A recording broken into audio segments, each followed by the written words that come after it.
જૂનાગઢ મહાનગરપાલિકાની ચૂંટણીમાં આજે ફોર્મ ભરવાના છેલ્લા દિવસે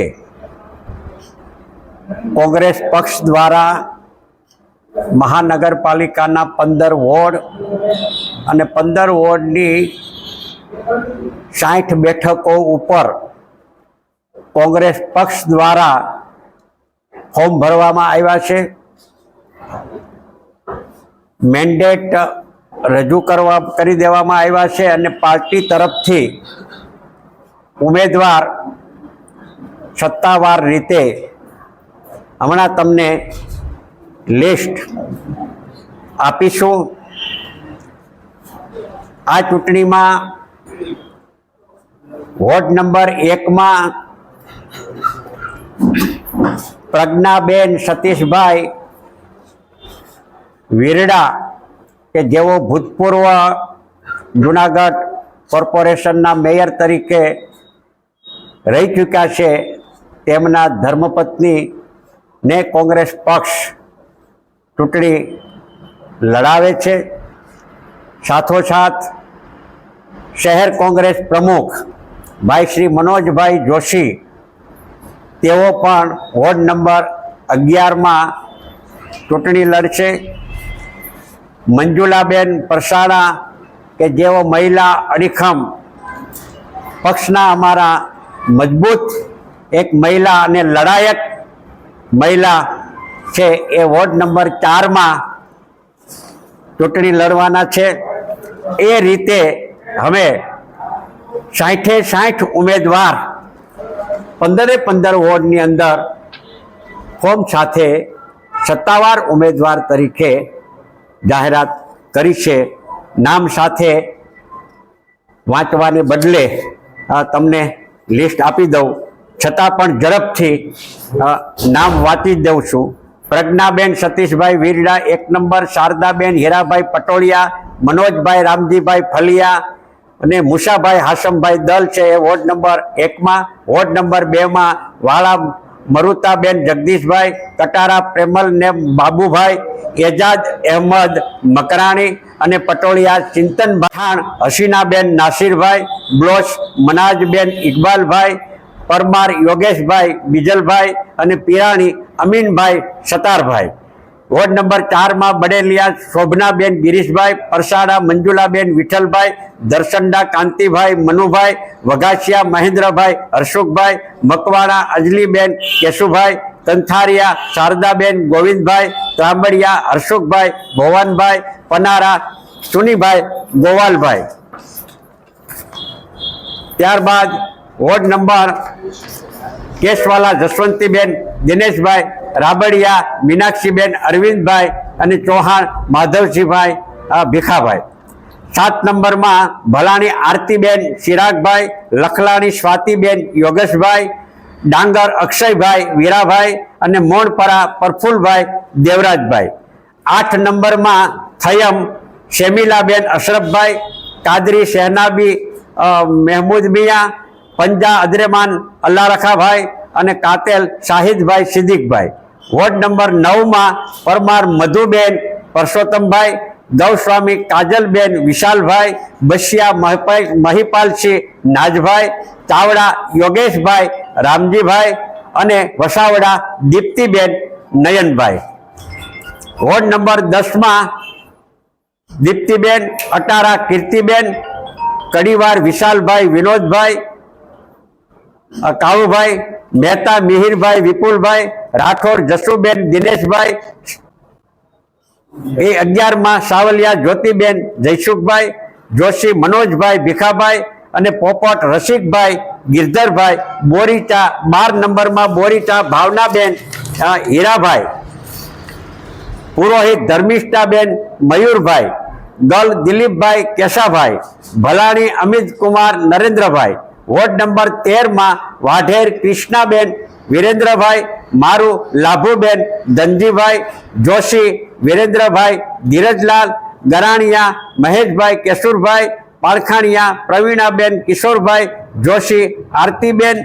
14માં જેઠવાણી ગિરીશભાઈ લક્ષ્મણભાઈ અને રાડા નથુભાઈ કાનાભાઈ અને 15માં રાડા સોનલબેન કારાભાઈ, સોલંકી ગીતાબેન રાજેશભાઈ, ઓડેદરા કેશુભાઈ અને પરમાર રાવણભાઈ લાખાભાઈ ચૂંટણી લડશે.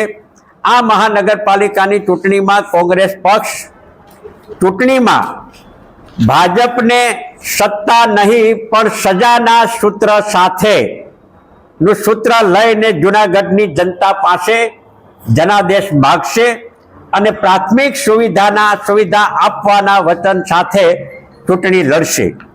જૂનાગઢ મહાનગરપાલિકામાં ભાજપના ભયંકર ભ્રષ્ટાચાર અને બહુમતીના જોરે સત્તાના નશામાં શહેરને બાનમાં લઈને રોડ, રસ્તા, લાઇટ, ગટર, પાણીના ભારે અરાજકતા કરનાર ભાજપાની સામે કોંગ્રેસ પાર્ટી જૂનાગઢની જનતા પાસે મજબૂતાઈથી, પ્રામાણિકતાથી અને સંઘર્ષની સાથે મક્કમતાપૂર્વક મુકાબલો કરશે.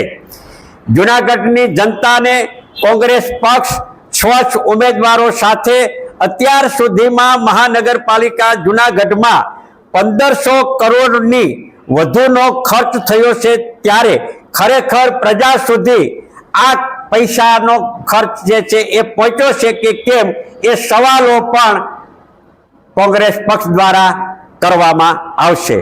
ભારે બેફામ કર નાખીને હાઉસ ટેક્સ, લાઇટ વેરો, ફાયર ટેક્સ જેવા અનેક ટેક્સ નાખીને પ્રજાના પૈસે મોજ કરીને કરોડો રૂપિયા ભાજપાના મેયર, ડેપ્યુટી મેયર, શાસક પક્ષના નેતા, સ્ટેન્ડિંગ કમિટીના ચેરમેન વગેરે ની ગાડીઓ ખરીદીની બેફામ ખર્ચા કરીને પ્રજાના પૈસાનું પાણી કરનારને પ્રજા વતી પ્રશ્નો પૂછવામાં આવશે.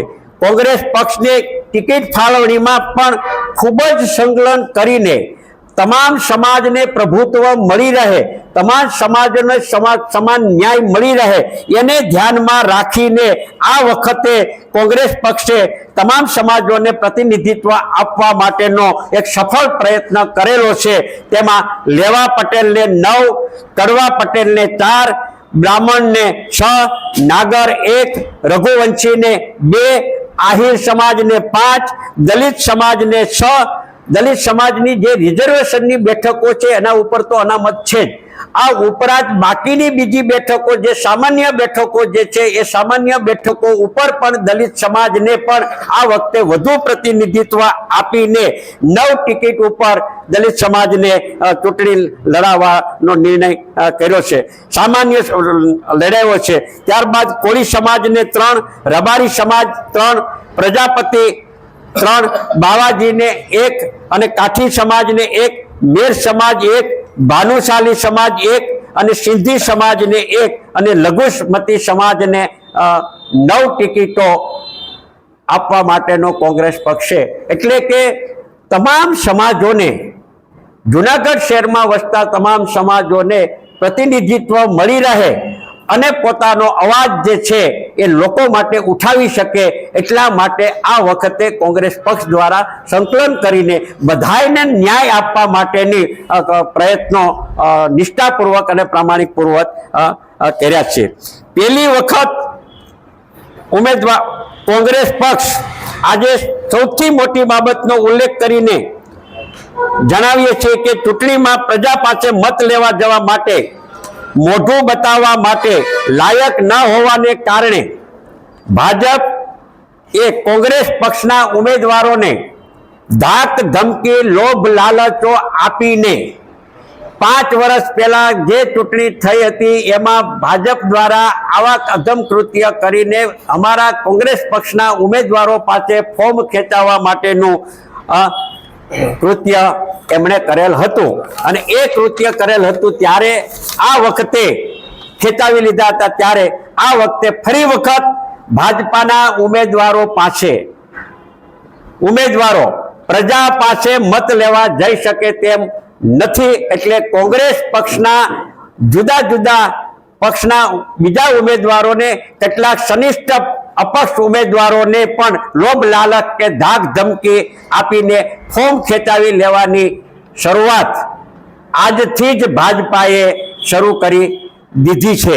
ત્યારે મારે ભાજપાને ખુલ્લી ચેલેન્જ અમે કરીએ છીએ કોંગ્રેસ પક્ષ દ્વારા કે જો તમારે પ્રજા સમક્ષ જઈને તેનો સાચો જનાદેશ મેળવવો હોય તો ચૂંટણી લડીને તમે બતાવો, લોકશાહી પદ્ધતિ મુજબ તમે ચૂંટણી લડો અને ઉમેદવારોના ફોર્મ ખેંચવાની કે ધાક ધમકી આપવાની સાજિશ બંધ કરો, નહીતર જૂનાગઢની જનતા એવું સમજશે કે ભારતીય જનતા પાર્ટીના ઉમેદવારો અને નેતાઓમાં જનતા સમક્ષ જવાની નૈતિક હિંમત નથી.